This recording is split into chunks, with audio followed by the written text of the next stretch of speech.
Hello दोस्तों, नमस्कार। Free stock market classes इस चैनल में मैं आप सभी लोगों का दिल से बहुत बहुत स्वागत करता हूं। अगर आपने पहली बार विजिट किया ज़रूर चैनल को सब्सक्राइब कर लेना, साथ में ही बेल आइकन को भी हिट करके ऑल ज़रूर सिलेक्ट करके रख लेना, ताकि जब भी वीडियो अपलोड करूँ उसका नोटिफिकेशन आप लोगों को टाइमली मिलते रहे। सो चलिए दोस्तों, फिलहाल तो अब इस वीडियो को स्टार्ट कर लेते हैं। सो ठीक है दोस्तों, अभी हम लोग आ चुके हैं बिल्कुल हमारे नॉर्मल स्क्रीन के ऊपर। एंड दोस्तों, ये वीडियो पूरा कंप्लीटली इन्वेस्टर के लिए है। एंड इन्वेस्टर भी अगर हम लोग बात करें तो आपको पता है मैं किस इन्वेस्टर की बात कर रहा हूँ, जो लॉन्ग टर्म इन्वेस्टिंग करते हैं। ठीक है, वैसे तो चैनल ही इन्वेस्टर्स के लिए है, हमारा ये चैनल की बात करें या फिर जो मेन दूसरा चैनल है SMKC, दोनों चैनल की अगर हम लोग बात करें तो लॉन्ग टर्म वालों के लिए ही हम लोग 99% वीडियोज़ यहाँ पे बनाते रहते हैं। 1% अगर बात करें तो इधर उधर की भी पॉइंट्स को हम लोग कभी कभी कवर करते रहते हैं। सो दोस्तों, ये वाला जो वीडियो है दोस्तों, आपकी जो लॉन्ग टर्म इन्वेस्टमेंट की जो जर्नी है उसको काफ़ी मजबूत यहाँ पे कर सकता है। ठीक है, आपके काफ़ी सारे डाउट्स भी होते हैं, वो भी इस वीडियो से सॉर्ट आउट होते हुए देखने को यहाँ पे मिल सकते हैं। तो 5 ऐसे मंत्र मैं आप लोगों के सामने यहाँ पे रखने वाला हूँ, जो कि लॉन्ग टर्म अगर आप इन्वेस्टमेंट करते हो शेयर बाजार में, तो उसके जर्नी में ये 5 पॉइंट्स आपको डेफिनेटली, इसमें से हो सकता है कि पाँचों में से पाँचों पॉइंट्स आपको मदद करे, या फिर हो सकता है कि इनमें से 3 पॉइंट्स ऑलरेडी आपको पता होंगे, बट शायद से 2 पॉइंट ऐसे हैं जो कि आपका और कॉन्फिडेंस बढ़ा दे। तो ऐसे कुछ प्रैक्टिकल पॉइंट्स मैं आपके सामने यहाँ पे रखने वाला हूँ। तो चलिए स्टार्ट कर लेते हैं सबसे पहले पॉइंट नंबर 1 के साथ। ठीक है, अगर आप लॉन्ग टर्म इन्वेस्टिंग करना चाहते हो, लॉन्ग टर्म इन्वेस्टमेंट करना चाहते हो, या फिर आप ऑलरेडी एक लॉन्ग टर्म इन्वेस्टर हो, ठीक है, तो सबसे पहले तो क्वेश्चन मार्क आना चाहिए कि भाई वाई, कि मैं एक लॉन्ग टर्म इन्वेस्टमेंट क्यों करना चाहता हूँ। ठीक है, काफ़ी लोगों को यही से फर्स्ट स्टेप ही पता होती नहीं है। ठीक है, थोड़ी सी मैं कड़वी बात बोल दूंगा, थोड़ा सा लग सकता है मतलब, पर काफ़ी लोग क्या करते हैं, ऐसे ही रैंडमली निवेश करना स्टार्ट करते हैं, किसी की स्टोरी सुन ली इसीलिए निवेश करना स्टार्ट करते हैं। तो सबसे पहले इंपॉर्टेंट कि वाई, आप कर क्यों रहे हो। तो ठीक है, ये चीज़ आपको पता यहाँ पे होनी चाहिए। तो लॉन्ग टर्म इन्वेस्टमेंट में दोस्तों याद रखना, पैसा बनता है। एंड आपको ये भी कहना चाहूँगा, लॉन्ग टर्म इन्वेस्टमेंट से ही बड़ा पैसा भी बनता है। ठीक है, मतलब क्या है कि दूसरी कौन सी चीज़ होती है, तो आपको पता ही है, ट्रेडिंग एंड इन्वेस्टिंग, ये 2 ही चीज़ें शेयर बाजार में। क्या ट्रेडिंग से पैसा बनता है? बनता है, बट कंसिस्टेंटली नहीं बनता है। ठीक है, बट इन्वेस्टिंग से पैसा डेफिनेटली बनता है अगर आप सही डायरेक्शन में लॉन्ग टर्म खेलोगे तो। ट्रेडिंग में प्रॉब्लम क्या होती है दोस्तों, कि आप 2 बार कमाओगे, 3 बार कमाओगे, बट नेट आपके हाथ में नहीं बचता है पैसा।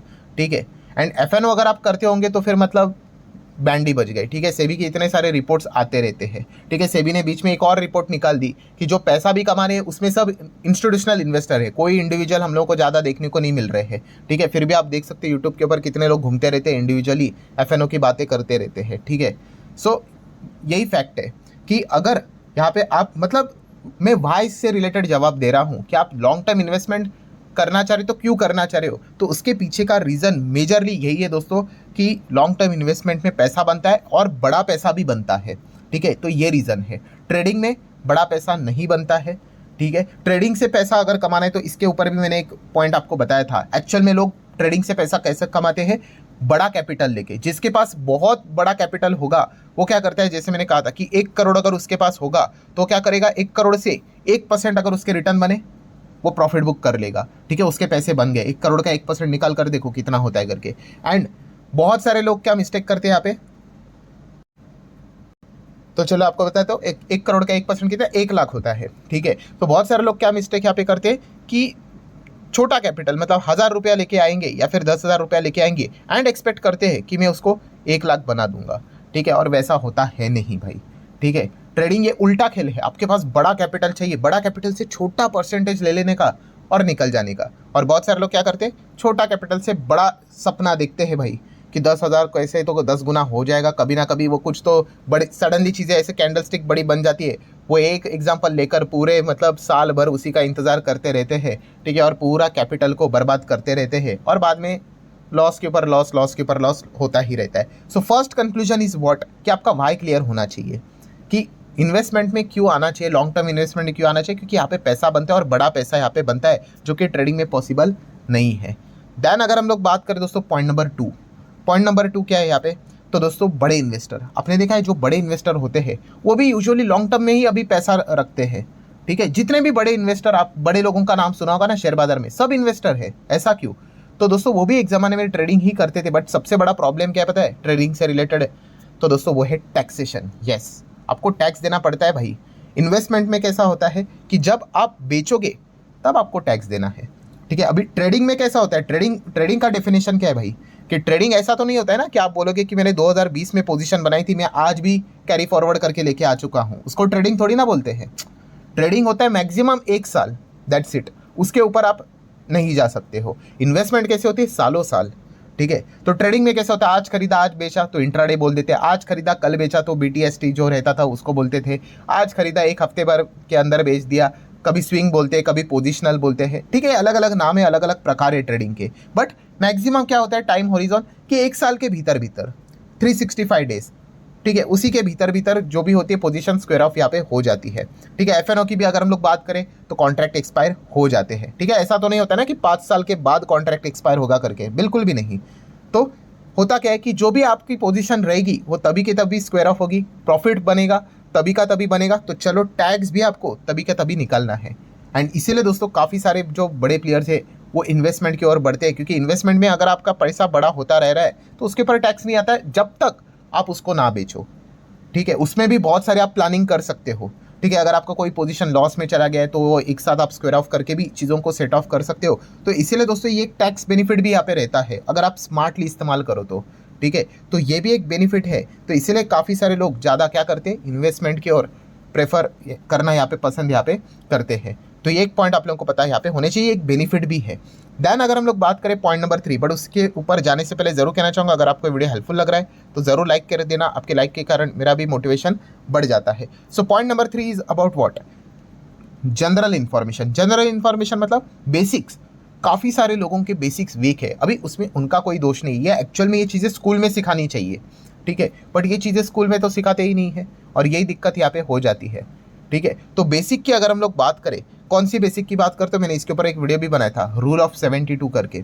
तो रूल ऑफ 72 हमें क्या सिखाता है कि ये फॉर्मूला क्या है यहाँ पे, कि 72 को आपने डिवाइड करना है किससे, कि रेट ऑफ इंटरेस्ट, ठीक है। रेट ऑफ इंटरेस्ट मतलब जहाँ पे भी आपने पैसा रखा होगा ना तो उसका एक रेट ऑफ इंटरेस्ट होता है कि नहीं। जैसे कि अगर हम लोग बेस्ट एग्जांपल की अगर मैं बात करूँ, एफडी में रेट ऑफ इंटरेस्ट होता है कि नहीं, 5%, 6%, 7%, हाँ जो भी रहेगा उसको यहाँ पे 72 से डिवाइड करना है और आपको एक नंबर मिलेगा यहाँ पे, 8 मिल सकता है, 10 मिल सकता है, वो आपको बताएगा कि आपका पैसा कितने साल में डबल होने वाला है करके, ठीक है, जो भी आंसर आएगा उसका, ठीक है। तो ये जो रूल ऑफ 72 है ना, ये काफ़ी लोगों को पता ही नहीं है एंड इसी बहुत बेसिक है, बट क्या करे भाई, सिखाएगा ही नहीं तो भाई किसको क्या समझ में आएगा, ठीक है। तो इसी से रिलेटेड प्रॉब्लम यहाँ पे होती है। काफ़ी लोग मुझे पूछते भी है, सर आपको मोटिवेशन कैसा मिलता है लॉन्ग टर्म में होल्ड करने से रिलेटेड, ठीक है। तो उसके पीछे का लॉजिक ही ये, देखो फिक्स डिपॉजिट कोई गलत बात नहीं है, ठीक है। बट आपको एक पॉइंट यहाँ पे पता होना चाहिए, कौन सा, कि एफडी के अगर मैं रेट की बात करूँ, देखो अभी तो रेट एकदम हायर लेवल पे है, इसलिए आपको 7%, 8, 9 देखने को मिल रहे होंगे, ठीक है। बट यूजुअली देखा गया तो इतने हायर लेवल पे रेट्स होते नहीं। एवरेज अगर हम लोग पकड़ ले 5% पकड़ लेते हैं, ठीक है। तो अगर मैं जैसे कि रूल ऑफ 72 की बात कर लेता हूँ, 72 डिवाइड बाय कितना, यहाँ पे 5% के हिसाब से अगर मैं पकड़ लूँ तो कितना आंसर आ रहा है, 14.4। 14.4 का अर्थ समझते हो, 14.5 साल में अगर आप पैसा रखते हो ना, अगर मान लो मैंने यहाँ पे 10 लाख की एफडी कर ली, ठीक है, तो 5% के हिसाब से एवरेज, देखिए इंटरेस्ट रेट ऊपर नीचे होता रहेगा, अभी ऊपर तो जाएगा नहीं, 10, 11, 12, 13 वो जमाना गया। हम जितना जितना आगे बढ़ेंगे एफडी रेट कम ही होने वाले, 7, 6, 5, 4, 3, 2 ऐसे ही हो जाएंगे, ठीक है। सो इसलिए एवरेज हम लोगों ने 5 पकड़ लिया। सो आज अगर मैं 10 लाख एफडी में रख लेता हूँ तो वो लगभग चलो 14 साल के बाद मुझे मेरे बैंक अकाउंट में 10 लाख का 20 लाख हो जाएगा, डबल हो जाएगा। तो ये चीज़ें देखने को मिल जाती है। एंड वहीं पे अगर मैं शेयर बाजार में अगर वो पैसा रख दूँ, मैं कोई रिस्की इसके भी बात नहीं कर रहा हूँ, नॉर्मल अगर हम लोग इंडेक्स की भी बात कर ले, निफ्टी की भी बात कर ले, ETF की भी बात कर ले, तो ETF भी यूजुअली अगर देखा गया 5 से 6 साल में यूजुअली पैसा डबल करके देता है। गारंटी तो नहीं है बट यूजुअली देता है। या फिर लार्ज कैप में अगर आप जाओगे तो 5 से 6 साल में डबल हो जाते हैं, ठीक है। जिस हिसाब से हमारी ग्रोथ है, जिस हिसाब से इन्फ्लेशन है, ऊपर की 2 और % अगर आप जोड़ लो तो इतना रिटर्न तो मिल ही जाता है, ठीक है। मतलब अगर हम हमारे बाजार की बात करें, हमारे बाजार का रिटर्न कितना होता है, 12 से 14% के आसपास। सो अगर आप उसको कैलकुलेट करके देखोगे 72 डिवाइड बाय 14, तो आप देख सकते हैं यहाँ पे 5 साल, ठीक है। चलो 14 भी नहीं पकड़ लेते, थोड़ा सा और कम कर लेते हैं, 72 डिवाइड बाय 13, तो आप देख सकते हैं सेम 5.5 ही आ रहा है। चलो 72 डिवाइड बाय यहाँ पे 12 पकड़ लेते हैं, चलो 6 साल, मतलब कि अगर 12% भी रिटर्न्स अगर बने तो 6 साल में पैसा डबल हो रहा है, ठीक है। एंड ये प्रैक्टिकल रिटर्न्स है, ये कोई अनरियलिस्टिक नहीं है। हाँ, इसकी कोई गारंटी तो नहीं है, ये भी बात उतनी ही सच है, बट इस चीज़ को समझो कि 6 साल में सर हम लोगों को पैसा डबल होते हुए देखने को मिल सकता है अगर आप सिर्फ ETF में भी गए तो, या फिर अच्छे लार्ज कैप म्यूचुअल फंड में भी गए तो। लार्ज कैप की मैं बात कर रहा हूँ, मैं रिस्की इसकी बात ही नहीं कर रहा हूँ, मिड कैप स्मॉल कैप की बात ही नहीं कर रहा हूँ। तो ये वाला पॉइंट काफ़ी लोगों को यहाँ पे पता है, यहाँ पे होता नहीं है। एंड इसी चीज़ को समझो कि अगर FD में पैसा रख देते हो, जो कि कोई गलत बात नहीं, 14 साल के बाद अगर डबल होगा, एंड वहीं पे अगर आप सेफली भी अगर स्टॉक मार्केट के जो असेट क्लास है उसमें अगर आप पैसा रखते हो, वहाँ पे 6 साल में डबल होता है। अभी मान के चल रहा हो कि 6 साल में नहीं होता है, 7 साल में हो गया, तो भी बुरा है क्या? 14 के सामने देखो भाई, 7 साल क्या बुरा है? बिल्कुल भी नहीं। चलो 8 साल तो भी नहीं, 9 साल भी बुरा नहीं, 10 साल भी बुरा नहीं है। तो ये यहाँ से मोटिवेशन आता है। आप पूछते हो ना कि अगर मैंने पैसा FD में पार्क कर लिया तो 14 साल के बाद डबल हो जाएगा नॉर्मली, ठीक है। वहीं पे अगर शेयर बाजार में देखा गया तो एक्सपेक्टेशन तो है 5 से 6 में होना चाहिए करके, बट चलो नहीं हुआ यार, 7 में हो गया, 8 में हो गया। हाँ, बुरा तो लगेगा, अरे होना चाहिए था करके, बट चलो 7-8 में भी हो गया, स्टिल इट्स बेटर देन 14, ठीक है। तो ये बेसिक जो ये चीज़ है काफ़ी लोगों को पता होती नहीं है, एंड इसीलिए वो यहाँ पे क्या कर लेते हैं, फटाफट पैसा अपना बार बार निकालते रहते हैं। अल्टीमेटली वो डालेंगे किधर, पैसा जाके FD में ही रखेंगे। अगेन 14 साल का वो हम लोगों को चीज़ देखने को मिल जाएगी रुकने के लिए।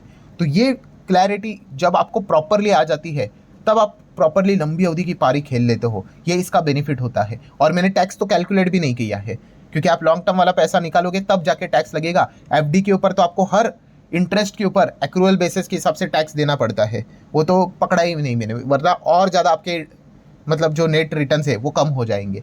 तो ये दिक्कत हम लोग को देखने को यहाँ पे मिल जाती है। इसलिए लॉन्ग टर्म इन्वेस्टमेंट के बेनिफिट्स होते हैं, ये मंत्र होते हैं कि क्यों करना चाहिए, इसके फायदे क्या है। देन दोस्तों पॉइंट नंबर 4 की अगर हम लोग बात करें, पावर ऑफ कंपाउंडिंग, दुनिया का 8वां 9वां 10वां जो बोलना है बोल सकते भाई अजूबा। इसके ऊपर मैंने वीडियो भी बनाया था पावर ऑफ कंपाउंडिंग का, अगर वो मुझे मिला तो मैं ऊपर आई बटन पे लिंक दे दूंगा, या फिर नीचे कमेंट सेक्शन में डिस्क्रिप्शन बॉक्स में आप लोगों को दे दूंगा, जाकर देख लो। पूरा डिटेल में कवर किया है कि कैसे पावर ऑफ कंपाउंडिंग वर्क करता है। और पावर ऑफ कंपाउंडिंग ये सिर्फ लॉन्ग टर्म में ही वर्क करेगा, ठीक है। और इसके प्रैक्टिकली काफ़ी सारे एग्जाम्पल भी आपने सुना है ना, स्टॉक स्प्लिट, बोनस, क्या इसका फायदा होता है? ऑब्वियसली होता है, बट अभी अभी एंटर करने वालों को कुछ भी नहीं मिलेगा, एक फुटी कौड़ी का भी फायदा नहीं मिलेगा। बट जो लॉन्ग टर्म वाले जो पुराने समय से बैठे हुए हैं भाई, उसको इनका बहुत ज़बरदस्त फायदा मिलता है, ठीक है। इसके काफ़ी सारे एग्जाम्पल भी, अगर मैं एक एग्जाम्पल आपके सामने रख दूँ, आपने सुना है ना, ये रियल स्टोरी है कि कैसे 10,000 इन्वेस्ट किया था किसी ने विप्रो में, ठीक है, वो 550 करोड़ बन गए, ठीक है। अब ये कैसे हो गया, ठीक है, 10,000 550 करोड़ कैसे बन गया? तो दोस्तों इसके पीछे का रीज़न है वही पावर ऑफ कंपाउंडिंग, ठीक है, बोनस एंड स्प्लिट की ताकत। जहाँ पे आप देख सकते हैं, ये देखिए विप्रो में किया हुआ इन्वेस्टमेंट 90-80 में जो निवेश किया था ना उनने, 100 शेयर्स थे, 100 शेयर। उसके बाद बोनस हुआ, स्प्लिट हुआ, बोनस हुआ, बोनस स्प्लिट, ऐसा होते होते होते अभी सिर्फ 2010 का ही डेटा हम लोग पकड़ कर चल रहे, कितने हैं? 96 लाख शेयर्स है भाई, ये रुपीज़ नहीं है। आप समझ रहे हो जर्नी कहाँ से स्टार्ट हुई थी? 100 के शेयर कैसे बन गए, 1 करोड़ के शेयर कैसे बन गए? रुपीज़ नहीं है भाई, नंबर ऑफ शेयर्स है ये, जस्ट इमेजिन करके देखना। यही फ़ायदा होता है बोनस और स्प्लिट का। प्रॉब्लम क्या होता है, हमें चाहिए तुरंत चाहिए हमें, ये दिक्कत यहाँ पे हो जाती है। तो अंदाज़ा ले लेना, ये तो 2010 की यहाँ पे मैं बात कर रहा हूँ, उसके बाद भी कितने सारे बोनस हुए थे, ठीक है। अभी भी रिसेंटली हम लोगों ने देखा है विप्रो में बोनस हुआ है, तो अभी जाने वालों को इतना कोई फ़र्क नहीं पड़ेगा। जो पुराने वाले हैं, अभी सोच कर देखो, जो पुराना वाला है भाई उसका अभी 96 है ना, अभी का बोनस पकड़ लो डबल, और कितने नंबर ऑफ शेयर्स हो जाएंगे, सोचो नंबर ऑफ शेयर्स, ठीक है। कल विप्रो का शेयर 1 रुपये में भी आ जाएगा ना, तो भी अंदाज़ा लगा लो अपना इतना करोड़ के शेयर्स बेच के उसको 2-3 करोड़ मिल जाएंगे। सो ये बेनिफिट सबको नज़र आते हैं, बट ये पॉसिबल कब होता है, किससे होता है? Stock split. एंड इसके लिए पावर ऑफ कंपाउंडिंग, मतलब लंबी पारी खेलनी पड़ेगी, इसीलिए लॉन्ग टर्म इन्वेस्टमेंट करना होता है। ये जब बातें क्लियर होती है ना, तब जाके इंसान रुकता है लंबी पारी खेलने के लिए, ठीक है। वरना क्या करोगे, अब एंट्री एग्जिट यही चलता रहेगा। बोलने के लिए लॉन्ग टर्म, 4 थप्पड़ पड़े मार्केट से, थोड़ी सी गिरावट आ गई, सरेंडर कर दिया। तो ये दिक्कत यहाँ पे होती रहती है, ठीक है। जिनमें ये क्लैरिटी होती है भाई कि मुझे इन चीज़ों का फ़ायदा चाहिए, तो वो क्या कर लेते हैं, वो पेन में भी उसमें सर्वाइव कर जाते हैं, एंड फिर बाद में उनको ज़बरदस्त फ़ायदा यहाँ पे होता रहता है। एंड आखिरी पॉइंट नंबर 5 की बात करें दोस्तों, यस, एम, लक्ष्य की बात करें तो दोस्तों काफ़ी लोग एमलेस इन्वेस्टमेंट करती है। एमलेस मतलब उनको पता ही नहीं भाई वो इन्वेस्टमेंट क्यों कर रहे करके, कोई उनका टारगेट ही नहीं होता है, ना तो उनमें कोई पेशेंस होता है। ठीक है, काफ़ी सारे लोग पूछते हैं अरे सर मेरे में पेशेंस ही नहीं। पेशेंस इसीलिए नहीं सर क्योंकि आपका कोई एम ही नहीं है। आपने ऐसा किया है कि भाई बस मैं घर से बाहर निकला और गाड़ी स्टार्ट कर दी, वो गाड़ी कहाँ पे जाके रुकेगी आपको ही नहीं पता है। ठीक है, अरे किधर कोई स्टेट में तो होगा, दिल्ली में रुकना चाहोगे, हरियाणा में रुकना चाहोगे, अगर किधर तो डेस्टिनी होगी तो रुकोगे। आपने बस गियर में गाड़ी डालना शुरू किया और गाड़ी चल ही रही है तो आपको पता ही नहीं चलेगा। तो वैसे ही ये चीज़ें आपका इन्वेस्टमेंट में एम होना चाहिए, तब जाके ये पेशेंस की चीज़ें वर्क करेगी। वरना सेम चीज़ें, आपने पैसा लगाया, छोटे से रिटर्न बन गया, आप निकाल लोगे थोड़ा गिरावट होने के बाद। तो एम होना चाहिए, मतलब आप चाहते क्या हो भाई, 2 व्हीलर चाहते हो, 4 व्हीलर चाहते हो, या फिर काफ़ी सारे लोग घर लेने का प्लान यहाँ पे करते हैं। ठीक है, अभी किसी का एम है, फॉर एग्जाम्पल के लिए ऐसे कहना चाहूँगा, घर लेना है 50 लाख का फॉर एग्जाम्पल। ठीक है, उन्होंने निवेश किया है भाई 10 लाख के हिसाब से कि ग्रो होगा, कंपाउंडिंग करके शायद से 50 लाख होगा, ये उनका एम है भाई। अभी अगर मान लो उनका 10 लाख कल 15 लाख हो गया, क्या वो पैसा निकालेंगे? नहीं निकालेंगे, क्योंकि उनका एम 50 लाख का है, घर लेने का है भाई। ठीक है, और वो 15 लाख ऊपर नीचे होता रहेगा, 15 का 13 आएगा, 13 का 16 हो जाएगा, 16 का 20 होगा, 20 का वापस 15 आएगा, ये चलते रहेगा। हाँ, उसमें वो बुरा तो ज़रूर लगता है भाई, ह्यूमन टेंडेंसी है, नेचर है भाई, कि 20 का नीचे आके 15 हो गया तो ऐसा लगेगा कि काश पैसा निकाल लिया होता। ठीक है, वो चीज़ें चलती रहेगी, बट आपका एम क्लियर होगा ना तो फिर आपको डिस्टर्बेंस ज़्यादा नहीं होगा। बट डिस्टर्ब कौन होते रहेंगे? जैसे मैंने कहा, एमलेस लोग। ठीक है, जिन्होंने ऐसे ही 10 लाख डाल दिए, for example long term investor हूँ मैं, इन्वेस्टेड 10 लैक्स। ठीक है, 10 लैक्स बिकम 15 लैक्स, हैप्पी। 15 लाख का बन गया 14 लाख, चलो निकालो निकालो निकालो निकालो निकालो, ये होते रहेगा। ठीक है, तो एम होना बहुत इंपॉर्टेंट है। आप देख सकते हैं आपके पोर्टफोलियो में आपने जो निवेश करके रखा होगा, कितने लोग एमलेस चल रहे हैं, उनको पता ही नहीं कि कहाँ पे जाके रुकना है, कितना वो चाहते हैं। ठीक है, क्यों निवेश कर रहे हैं, बस पैसा डाल दिया, बढ़ गया तो बढ़ गया, नहीं बढ़ गया तो देख लेंगे भाई। तो ये चीज़ें यहाँ पे होती है। तो इसके ऊपर अगर आप वर्क करोगे तो आपकी लॉन्ग टर्म इन्वेस्टमेंट जर्नी काफ़ी ज़बरदस्त तरीके से इंप्रूव यहाँ पे हो जाएगी। तो ये 5 पॉइंट्स जो मैंने आप लोगों को बताया दोस्तों, ज़रूर इसके ऊपर प्रैक्टिस करते रहना। जो भी पॉइंट आपका वीक होगा उसको सुधारने की कोशिश करना। ठीक है, अगेन कह रहा हूँ दोस्तों, लॉन्ग टर्म में ज़रूर पैसा यहाँ पे बनता है, बट फास्ट नहीं बनता है। ठीक है, और इसी चीज़ का फ़ायदा काफ़ी सारे स्कैमर्स उठा लेते हैं, शॉर्ट रेंज में आप लोगों को ट्रेडिंग करवाते हैं, यही बताने के लिए अरे लॉन्ग टाइम इतना तुम बुढ़ा हो जाओगे तब पैसे का क्या करोगे, और अभी के सपने आपको दिखा देंगे, और आपको पता ही है फिर आपका इन्वेस्टमेंट वाला भी पैसा जो लगा है वो भी उड़ जाएगा और कोर्स का भी पैसा उड़ जाएगा, दोनों तरफ से आपको चुनाई लगने वाला है। ठीक है, तो याद रखना, पैसा बनता है उसके लिए स्लो चलना चाहिए। ठीक है, बचपन की कहानी भूलनी नहीं है भाई, कि टर्टल बने रहना है, कछुआ बने रहना है, कछुआ ही जीतता है, खरगोश बनने जाओगे भाई तो फिसलने ही वाले करके। बट स्कूल की सबकी स्टोरी मेरी भूल जाते हैं भाई, सब ऊपर से याद रख लेते हैं। सो इस 5 पॉइंट को अच्छी तरीके से वर्क कर लेना, आपको अच्छे खासे रिजल्ट लॉन्ग टर्म में ज़रूर देखने को आप मिल सकते हैं। सो आशा करता हूँ वीडियो हेल्पफुल लगा होगा, तो ज़रूर इसको चाहो तो लाइक एंड शेयर कर सकते हो। एंड हमारा एक और भी चैनल है, आप सभी लोगों को पता है, SMKC करके, आप चाहो तो इस चैनल को भी फॉलो कर सकते हो, सब्सक्राइब कर सकते हो। ओरिजिनल को ही कर लेना भाई। ठीक है, ऑलमोस्ट 2 मिलियन सब्सक्राइबर वाला चैनल, काफ़ी फेक चैनल देखने को मिलेंगे, सेम लोगो रखते हैं, सेम टाइटल रखते हैं। ठीक है, तो संभाल कर रहना। सो चलिए मिलते हैं अगले वीडियो में, तब तक के लिए बाय बाय।